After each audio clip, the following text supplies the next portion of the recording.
আসসালামু আলাইকুম রহমতুল্লাহি ওবরকাতুহ।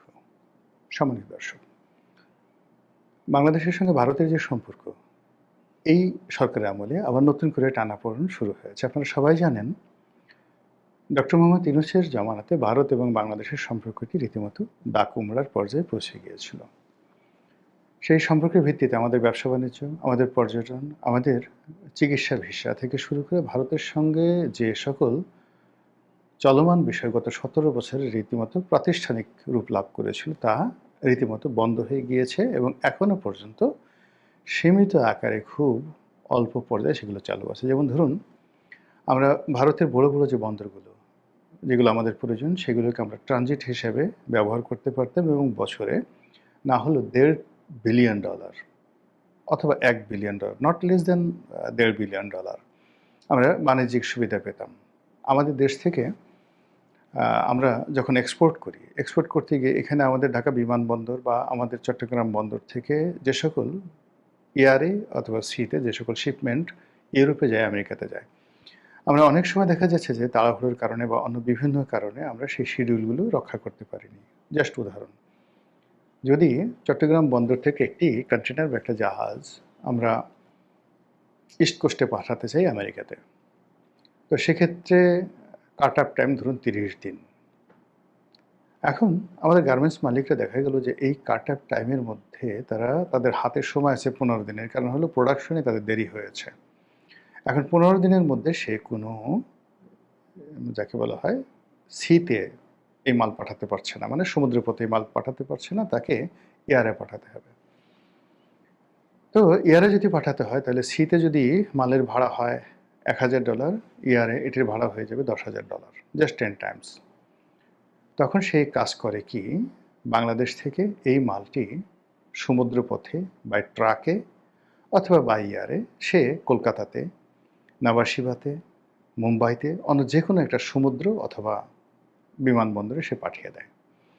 তারপরে সে এটাকে ওই কাঙ্ক্ষিত গন্তব্যে ইউরোপে বা আমেরিকাতে পাঠায় দেয়। এতে করে তার যে টাকা সেভ হয়, আমাদের যে লাভ হয়, আমরা হিসাব করে দেখেছি বছরে $1.5 বিলিয়ন অর্থাৎ প্রায় ১৬ থেকে ১৭,০০০ কোটি টাকা বাংলাদেশের লাভ হয়। এটা এক্সপোর্ট এবং ইম্পোর্ট দুটো মিলিয়ে। একইভাবে আবার আমরা যে মালগুলো চায়না, মানে বিশেষ করে ইউরোপ থেকে আনি, আমেরিকা থেকে আনি, ইভেন মিডল ইস্ট থেকে আনি। তো মিডল ইস্ট থেকে যে মালগুলো আনি সেগুলোর যে জাহাজের ফ্রিকোয়েন্সি চট্টগ্রাম বন্দরের সাথে, সেই বন্দরের সাথে ফ্রিকোয়েন্সিটা আমাদের মেলে না। এই জাহাজগুলো মধ্যপ্রাচ্য থেকে কখনো শ্রীলঙ্কা হয়ে আসে, কখনো কলম্বো হয়ে আসে, ইভেন সাংহাই থেকে যে মালগুলো আসে সেইগুলো এই ট্রানজিট হয়ে আসার কারণে ক্ষেত্র বিশেষে ১.৫ মাস সময় লাগে। এজন্য ভাড়া কম পাওয়ার জন্য অনেক ক্ষেত্রে আমরা করি কি, ফ্রিকোয়েন্সি সাংহাই থেকে দেখা গেল কলকাতাতে হলদিয়া পোর্টে, সাংহাই থেকে মুম্বাই পোর্টে যে শিপমেন্টগুলো আসে সেখান থেকে আমরা আবার বাংলাদেশে নিয়ে আসি ফ্রিকুয়েন্টলি। এভাবে আমরা গত ১০-১৫ বছর ধরে ভারতের এই সুযোগগুলো পাচ্ছিলাম। বিনিময়ে ভারত আমাদের কাছ থেকে কী পাচ্ছিল সেটা আপনারা জানেন ভালো। এখানে মূল ব্যাপার হলো যে আমরা তাদেরকে সব ট্রানজিট দিয়ে রেখেছিলাম। কিন্তু আমাদের দেশের সঙ্গে ভারতের যে ব্যবসায়িক সুযোগ সুবিধা, সেখানে চট্টগ্রাম বন্দর বা মংলা বন্দর ব্যবহার করে তাদের সেভেন সিস্টারে তারা যে লজিস্টিক সাপোর্ট দেওয়ার কথা চিন্তা করছিল, সেটা আসলে ভারতের জন্য কখনোই ভায়াবল হয়নি। টিল না, হয়তো ভবিষ্যতে হতো। অথবা আমরা যে ভৈরব যে বন্দর, আশুগঞ্জ ভৈরব যে বন্দর, নদী বন্দর, এটাকে ভারত ব্যবহার করে এখান থেকে কার্গোতে তারা কলকাতা থেকে মাল পাঠাতো। এই মালগুলো আবার বাই রোডে সেই কুমিল্লা হয়ে তারপরে সেটা সেই সীমান্তে যাকে বলা হয় আগরতলা চলে যেত। তো এটা ওদের ছিল, কিন্তু এটাও যে খুব বেশি ভায়াবল হয়েছে, নট লাইক দ্যাট। এর বাইরে বাংলাদেশ থেকে বাসে করে কলকাতাতে যাওয়া যেত, কলকাতা থেকে বাসে, এটা রেসিপ্রোকাল ছিল, আমাদেরও লাভ হতো, ওদেরও লাভ হতো। আবার বাংলাদেশ থেকে ট্রেনে করে সেই কলকাতাতে যাওয়া হতো, না মানে লঞ্চে করে, আবার কলকাতা থেকে লঞ্চে বা স্টিমারে করে ঢাকা আসা যেত। এই কাজগুলো শুরু হয়েছিল, কিন্তু এগুলো ব্যাপকভাবে চালু হয়নি এবং এই বিষয়গুলো ছিল আসলে রেসিপ্রোকাল। কিন্তু ভারতের সাথে আমাদের দ্বিপাক্ষিক যে সম্পর্ক, সেই সম্পর্কের ক্ষেত্রে ১ নম্বর হলো যে আমাদের ছিটমহল যে সমস্যাগুলো ছিল, সেই সমস্যা শূন্য।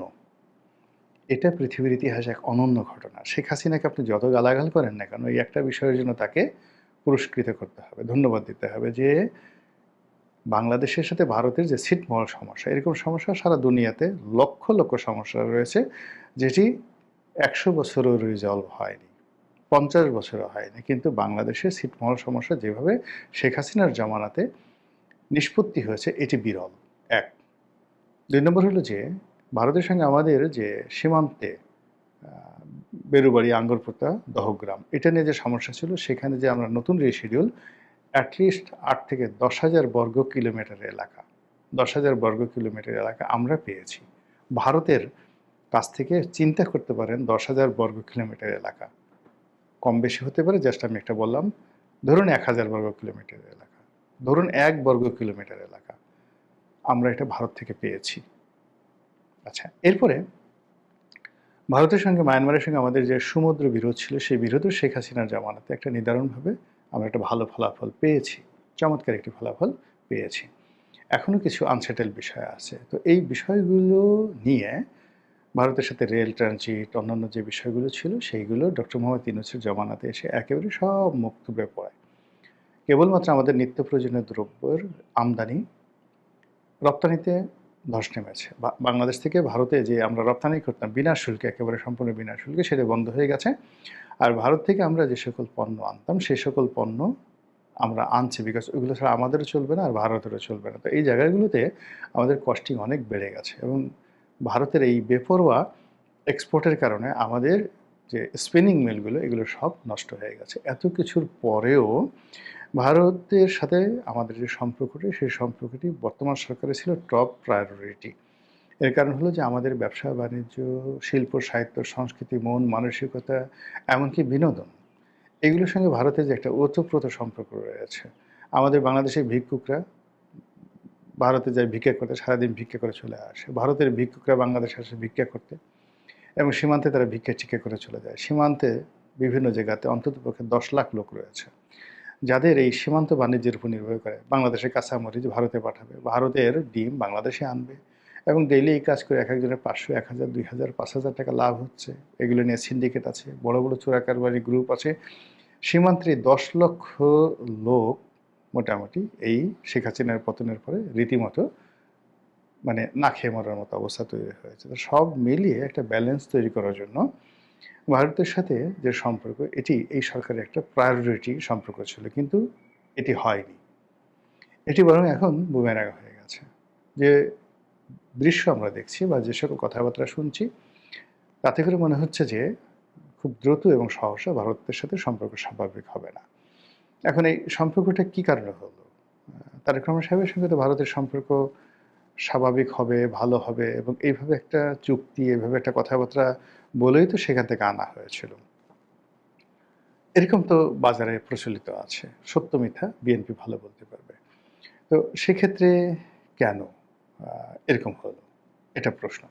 অনেকে বলার চেষ্টা করছে যে বিএনপি ক্ষমতা লাভ করার সাথে সাথে রাজনৈতিক দলকে নিষিদ্ধ করার যে আইনটি পাস করেছে, যার মাধ্যমে আওয়ামী লীগকে এখন একেবারে পার্লামেন্টে আইন করে রাজনীতি করতে নিষিদ্ধ করা হয়েছে। এটা ভারত ভালোভাবে নেয়নি।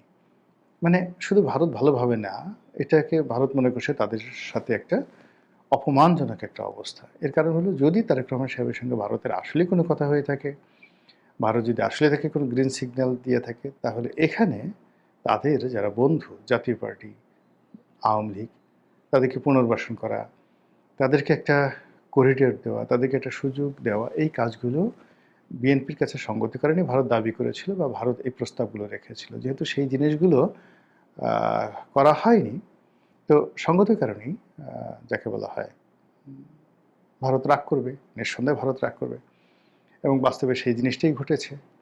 এবং এখন আমরা যে দৃশ্য দেখতে পাচ্ছি, যে সরকার ক্রমশ চীনের দিকে ঝুঁকে যাচ্ছে, সরকার ক্রমশ আমেরিকার দিকে ঝুঁকে যাচ্ছে। এখন আমেরিকা এবং চীন, এই দুটো তো কোনো অবস্থাতেই আপনি একত্রে রাখতে পারবেন না। আপনি আমেরিকাকে যদি আরও ১,০০০টা প্লেন কিনেন, বাংলাদেশের তেল গ্যাস সব কিছু দিয়ে দেন, কিন্তু যদি আপনি চীনের সাথে বন্ধুত্ব করতে চান, দহরম মহরম করতে চান, এটা আমেরিকা কোনো অবস্থাতেই মেনে নেবে না। তো এই যে কূটনীতির যে একটা ব্যালেন্স, সেই ব্যালেন্সটা যেটা ধরুন জাপান পারে, যেটা ভারত পারে, এমনকি যেটা পাকিস্তান করে, সেটা আসলে বাংলাদেশের পক্ষে সম্ভব নয়। একদিকে আপনি চীনকে রাখবেন, আরেকদিকে ভারত রাখবেন, অন্যদিকে আমেরিকার সঙ্গে সমানে খেলবেন, যেটা শেখ হাসিনা চেষ্টা করেছিলেন, টিকেছিলেন, কিন্তু তিনি শেষ পর্যন্ত সফল হতে পারেননি। তো সেই দিক থেকে যে নতুন সরকার, তাকে যেকোনো একটি রাষ্ট্রের সঙ্গে কৌশলগত সম্পর্ক স্থাপন করতে হবে। It might be USA, it might be China, it might be Delhi. যেভাবে এখন ধরুন সৌদি আরব টিকে আছে আমেরিকার উপর নির্ভর করে, উত্তর কোরিয়া টিকে আছে চীনের উপর নির্ভর করে, শ্রীলঙ্কা টিকে আছে চীনের উপর নির্ভর করে, মায়ানমারকে তো পৃথিবীর মানচিত্র থেকে মুছে দিত আমেরিকা। তাদের বার্মা অ্যাক্ট অনুযায়ী সর্বোচ্চ দরকার হলে মায়ানমারকে শেষ করে দিত। পৃথিবীতে মানে যে কটি রাষ্ট্রকে, অন্য অফ দ্য টপ 5 যে রাষ্ট্রকে তারা শত্রু রাষ্ট্র মনে করে, তার মধ্যে মায়ানমার অন্যতম। 5টি শত্রু রাষ্ট্রের মধ্যে আমেরিকার। তো সেখানে মায়ানমারে তারা কিছু করতে পারছে না শুধুমাত্র চীনের কারণে। এবং এই যে বাংলাদেশের যে রোহিঙ্গা সমস্যা, এখানে জাতিসংঘের মাধ্যমে যে খেলাধুলা হচ্ছে, এখানে যে ডিপ স্টেট পলিসি হচ্ছে, এখানে যে আমাদের শান্তি দাদু, শান্তি দাদি, তারা যে ক্ষমতায় আসছেন, এটার পেছনে মূলত এই যে বার্মা অ্যাক্টের মাস্টার প্ল্যান এবং মায়ানমারকে অস্থির করার একটা মাস্টার প্ল্যান রয়েছে। তো সেই জায়গাতেও মায়ানমার টিকে আছে চীনের উপর ভরসা করে। এবং চীন এতটা শক্তিশালী, তারা মায়ানমারে এই মুহূর্তে অন্তত 10টা গ্রুপ রয়েছে পরস্পরের সাথে যুদ্ধ করছে। তারপরে এই 10টা গ্রুপের সাথেই কিন্তু সে মুরব্বী হিসেবে সম্পর্ক রক্ষা করে চলছে। তো এনিওয়ে, বাংলাদেশে এখন যে অবস্থা হচ্ছে, সেই অবস্থায় বাংলাদেশ হয়তো চীনের দিকে যাবে বা চেষ্টা করছে, বাংলাদেশ হয়তো আমেরিকার সাথে আরও বন্ধুত্ব করার চেষ্টা করছে বা করবে। কিন্তু ভারতের সাথে যে বন্ধুত্বের একটা সূচনা হয়েছিল এই সরকারের, সেটা এই মুহূর্তে যে জটিল পরিস্থিতিতে পড়েছে, সেটা সহসা এই পরিস্থিতির উন্নতি হবে না। 1। 2 নম্বর হলো যে সরকার এখন অনেকটা মাইন্ডকেট সিপায় পড়ে গেছে। সে ইচ্ছা করলেও ভারতকে ছাড় দিতে পারবে না। ভারতকে ছাড় দিতে হলে আওয়ামী লীগকে ছাড় দিতে হবে। আওয়ামী লীগকে যে ছাড় দিবে, সেই ছাড় দিতে হলে বাংলাদেশে জামাত থেকে শুরু করে অন্যান্য দলগুলোর সাথে তাদের যে সম্পর্কটা, এটা থাকবে না। রাজপথে বিরোধী দলগুলো চিল্লাফাল্লা করবে, সরকারের মধ্যে অস্থিতিশীলতা দেখা দেবে। আওয়ামী লীগের যারা লোকজন আছে, আবার তারাও বাংলাদেশে এসে তারেক রহমান সাহেবের বিরুদ্ধে কিচ্ছু করবেন না বা চুপচাপ বসে থাকবেন। Things not like that. ফলে কেমন একটা জটিল হয়ে গেছে না পুরো পরিস্থিতি।